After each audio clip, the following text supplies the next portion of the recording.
네, 박세미 아나운서와 함께한 어제장 리뷰였습니다. 외국인 지난 31일부터 8거래일 연속 매수 우위 이어가고 있습니다. 반도체 중심 랠리 속에 어제장에서는 SK하이닉스가 5% 오르면서 15만 원 선 안착하는 모습인데요. 자, 오늘 우리 장에서 주목해봐야 할 뉴스들 콕 집어서 정리를 해보겠습니다. 신일섭 벤자민 투자연구소장 함께합니다. 어서 오십시오. 안녕하세요. 네. 연휴 전에 이 상승세 워낙 좀 연휴가 길다 보니까 조금 걱정을 했었는데 전혀 후유증 없이 어제장 강한 상승세 이어갔습니다. 자, 소장님과 함께 체크리스트 확인해 보겠습니다. 첫 번째 체크 포인트 함께 보시죠. 첫 번째 외국인 수급 먼저 살피겠습니다. 국내 증시 3개월 연속 순유입 기록을 했습니다. 기술적인 분석으로는 어떤 양상이 좀 궁금한데요?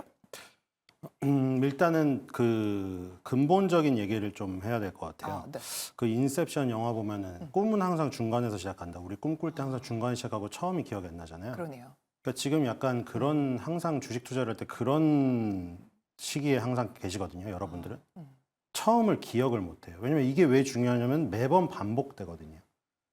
그러니까 이게 지금 증권 방송에서 나오는 것이나 유튜브에서 나오는 컨텐츠나 대부분은 사실 정리의 영역입니다. 그렇죠. 근데 여러분들은 수익을 내려면 예측의 영역을 들어야 되는데 예측의 영역은 거의 나오지가 않아요. 왜 그럴까요? 유튜브는 조회수가 안 나오고 예측이 틀린 것이 있으면 삭제를 할 수가 있고요. 증권방송에서는 사실 부담을 가질 필요가 없습니다. 과거에 뭐 증권사도 그렇고 지금 신뢰도가 바닥으로 떨어져 있잖아요. 맨날 증권사에서 뭐 내년 전망은 뭐 몇에서 뭐 거의 1000포인트 사이를 내놓다 보니 기사 댓글에는 다 믿지도 않고 욕만 있어요. 그러니까 그런 것에서 이제 문제가 발생되는 거죠. 예측의 영역을 봐서 수익을 얻어야 되는데 네. 대부분 보고 있는 정보는 정리의 영역이라는 것이죠. 그게 특히나 요즘 시대는 어디서 나타나나요? 지난 주말부터 오늘까지 엔비디아를 유튜브에 쳤을 때 내용을 보세요. 뭐 100만 넘는 대형 유튜브부터 온갖 유튜브에서 전부 엔비디아 얘기만 하고 있고 그게 조회수가 80만에 100만회씩 찍히고 있습니다. 근데 그 엔비디아에 이제 그걸 보면 이제 막 너무 막 미래가 환상적이에요. 젠슨 왕이 너무 멋있어 보이고 저 가죽 재킷은 어디서 입었으며 이제 거기에 빠지죠. 그리고 딱 엔비디아를 짚는 순간 단기 고점인 거예요. 왜냐면 그건 정리의 영역이기 때문에 이미 벌어진 것들을 정리해서 브리핑하는 것이 대부분의 컨텐츠이기 때문에. 근데 거기서 변하지 않는 것이 있어요. 뭐가 변하지 않냐면은 항상 이건 변하지 않습니다. 거시적인 부분인데 어떤 버블이 형성되고 버블이 꺼진 다음에 이제 모든 나라가 그걸 살리려고 유동성을 쏟아붓겠죠. 그럼 유동성에 의해서 다 뜨게 됩니다. 1차적으로. 그 다음에 유동성에 의해서 1차적으로 뜨고 난 다음에 옥석 가리기가 시작되면서 거품이 빠지는 기간이 한 번 있고요. 그 다음에는 이제 금리를 인상하면서 실적 장세가 옵니다. 근데 여기서 이제 또 이제 정리의 영역이 많다고 얘기해 드렸잖아요. 그럼 계속해서 이제 무슨 얘기를 하면요. 거품이 불러일으킬 때는 거품이 계속 일어나는데 그 거품에 대한 현상을 계속 얘기하고 있는 거예요. 예를 들어 우리나라 거품이 불러일으킬 때 거품이 꺼질 것을 예상하지 않고 그 생각을 하지 않고 왜냐하면 거품이 언제 꺼질지 모르기 때문에 괜히 섣불리 거품이 꺼질 거라고 얘기를 안 합니다. 둘이 뭉실하게 얘기하겠죠. 꺼질 수도 있고 갈 수도 있는데 그때 반도체 슈퍼사이클 이런 게 터집니다. 그럼 이제 삼성전자 10만전자 얘기 나오면서 거기서 또 다 달려들어요. 그 다음에 이제 그게 꺼지고 나서 금리 인상 얘기가 나오죠. 금리 인상에 대해서 두려워해요. 근데 계속해서 얘기 드렸다시피 금리 인상은 나라에서 경기가 너무 뜨겁다고 이 어필하는 신호탄이에요. 그러니까 금리랑 주가는 동행하겠죠. 그러니까 금리 인상 얘기가 계속 한참 나올 때는 주가가 엄청나게 좋아요. 그러다가 이제 금리 인상이 멈추고 뭐 이제 베이비 스텝에서 이제 스텝이 없어지고 멈추기 시작하니까 오히려 주가는 덜 가는 거죠.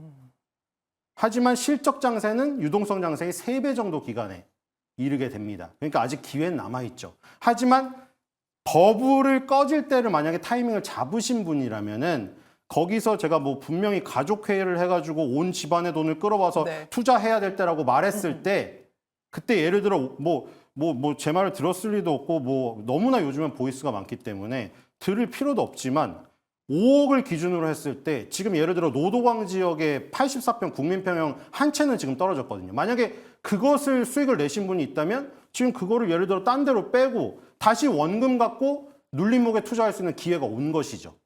그거는 정보의 컨텐츠를 받아들이는 사람보다 자기가 각성해서 그 기회를 만든 사람에게 주어지는 겁니다. 그리고 기술적 얘기를 하셨는데 기술적인 것에 대한 기술적 분석의 중요성이 줄어든 게 아니라 예전에는 다 기술적 분석에 대한 내용이 대다수였어요. 왜냐하면 그 당시에는 증권사나 기업에서 정보를 잘 주지 않았고 애널리스트 분들이 이렇게 방송 활동을 당하게 안 했기 때문에. 그런데 이제 그런 것들이 들어오면서 기본적 기술적 분석이 융합이 되기 시작한 거죠. 반반이 차지하기 시작한 거예요. 어떻게 보면 기본적 분석이 더 많아졌어요. 근데 기술적 분석에 대한 중요성은 아까 그런 변곡점에서 중요하게 나타납니다. 특히나 리드하고 있는 증시에서. 예를 들어 그 당시에 처음에 유동성 코로나가 2020년 3월 달에 생겼잖아요. 그 당시에 밑바닥에서 올라올 때 그 유동성을 불러올 때 보시면은 다 월봉에서 쌍바닥이 출현하거든요. 니케이 225 2022년 3월 달에 월봉에 쌍바닥이 나왔죠. 그 다음에 나스닥도 2020년 3월 달에 월봉에 쌍바닥이 나옵니다.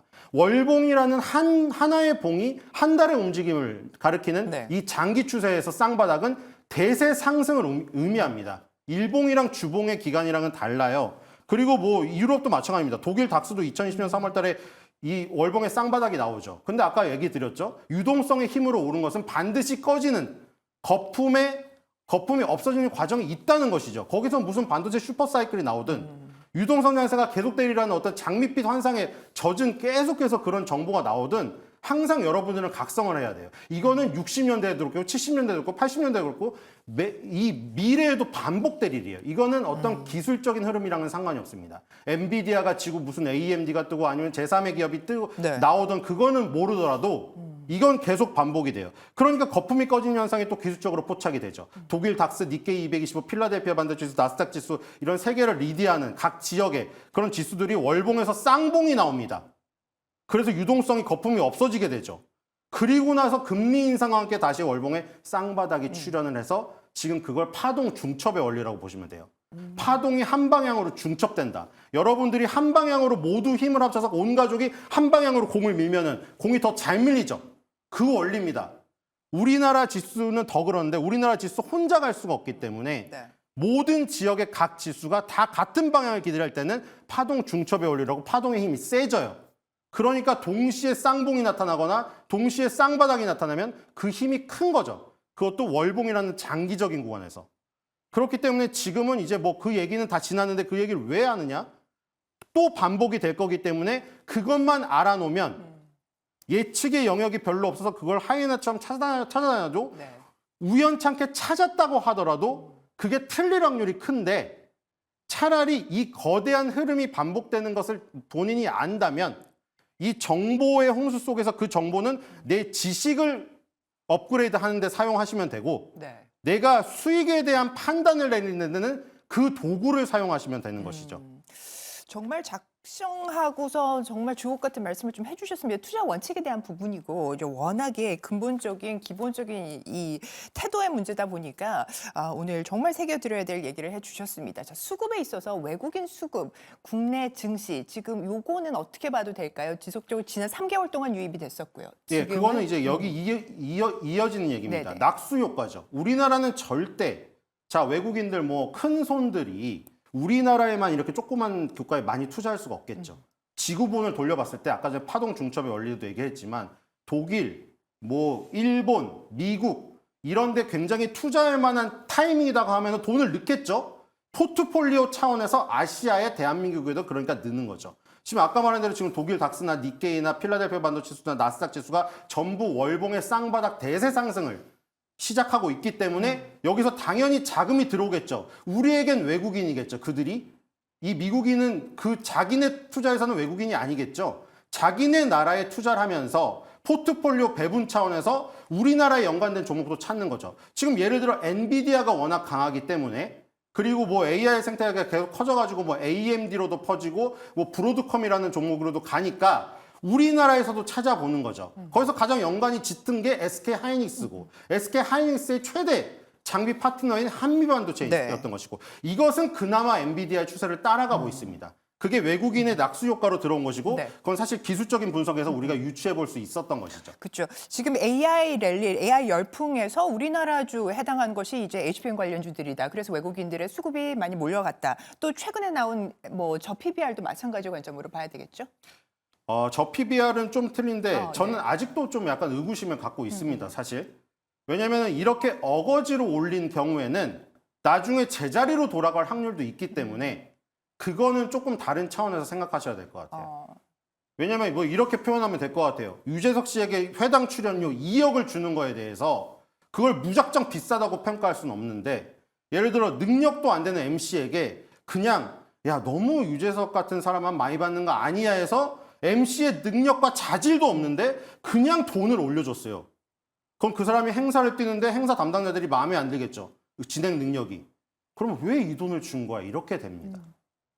저는 그게 우려스럽기 때문에 네. 이런 어떤 정책적 효과로 반짝한 거 그것뿐만이라면은 오히려 단기적인 고점이나 이런 것에 물릴 가능성을 또 주의를 해야 된다. 왜냐하면 아까 말했듯이 대부분의 정보는 적이기 때문에 정리의 영역이기 때문에 지금 또 나오는 것은 다 정리의 영역이에요. 현대차 기아가 뜨고 나서 이게 저 PBR 정책주로 올랐습니다 하고 현대차 기아를 딱 살려고 보면 여러분들은 또 고점에서 굉장히 어려운 판단을 해야 될 시점일 것이에요. 미리 현대차 기아를 보유하고 계셨던 분들이나 굉장히 실력이 좋아서 그걸 타이밍 좋게 저점 매수를 하신 분이 아니라면은 지금 굉장히 부담스러울 거예요. 와, 이거를 지금 사가지고 어떻게 수익을 낼까 되게 불확실할 겁니다. 네. 투자의 관점, 정리의 영역에서 예측의 영역으로 좀 변환을 하자. 이런 당부의 말씀을 또 주셨습니다. 자, 체크포인트 두 번째 확인하겠습니다. 체크리스트 한번 확인을 해볼 텐데요.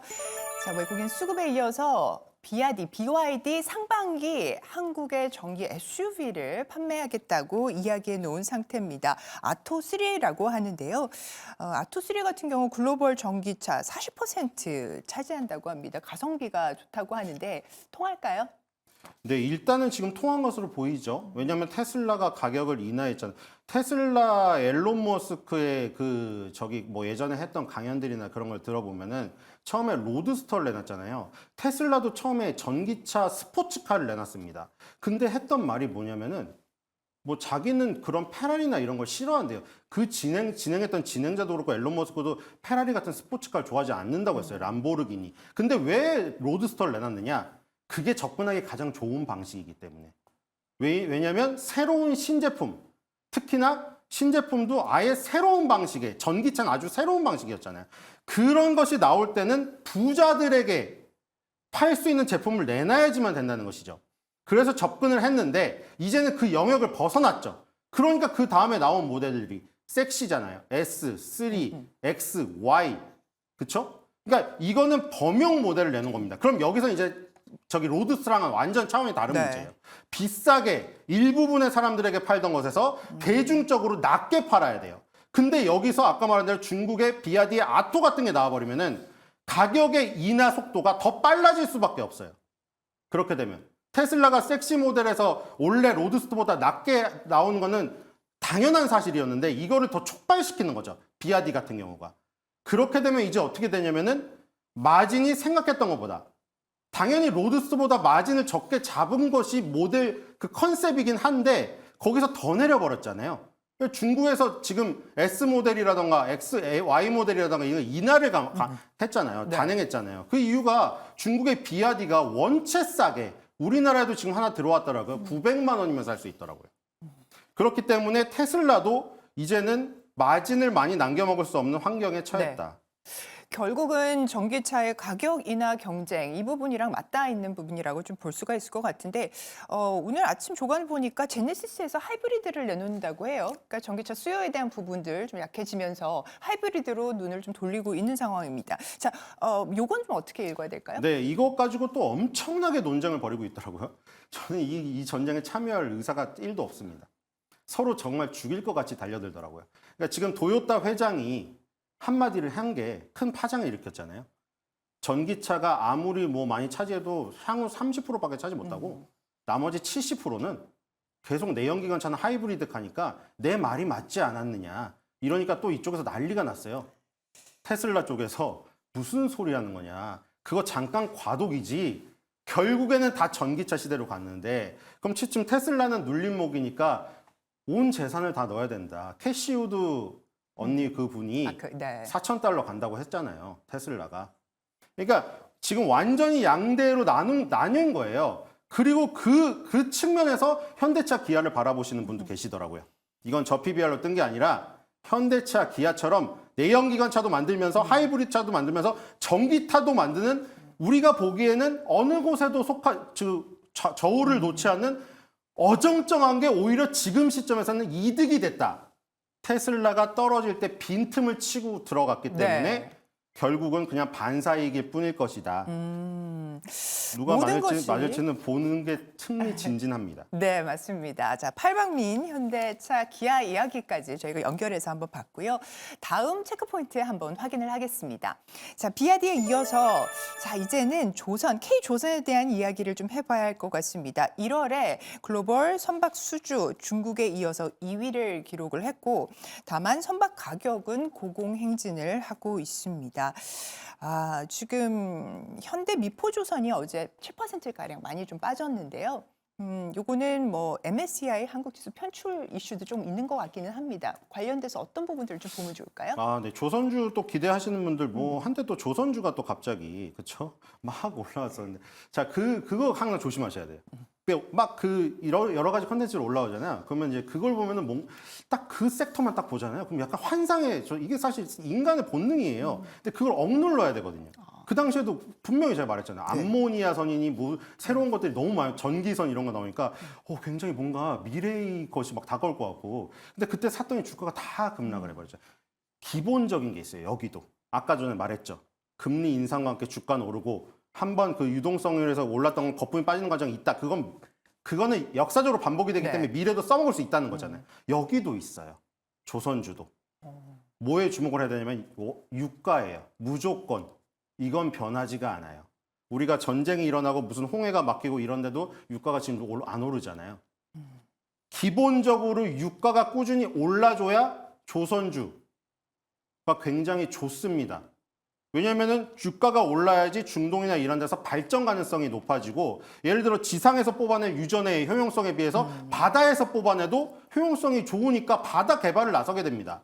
그러면 해양 플랜트가 좋아지고 근데 기본적으로 유가가 계속 정체를 하다 보니까 이 모든 것의 구조가 무너지는 거예요. 그 안에서는 암모니아던 네. 전기던 수소선이던 이런 장밋빛 전망은 사상 누각입니다. 그걸 기억하시는 게 중요할 것 같아요. 네, 국제유가 점진적인 상승기에 조선주가 좋다. 이 부분도 함께 기억을 해보도록 하겠습니다. 자, 오늘 장 체크리스트 챙겨주신 신일섭 소장님 말씀 대단히 감사합니다.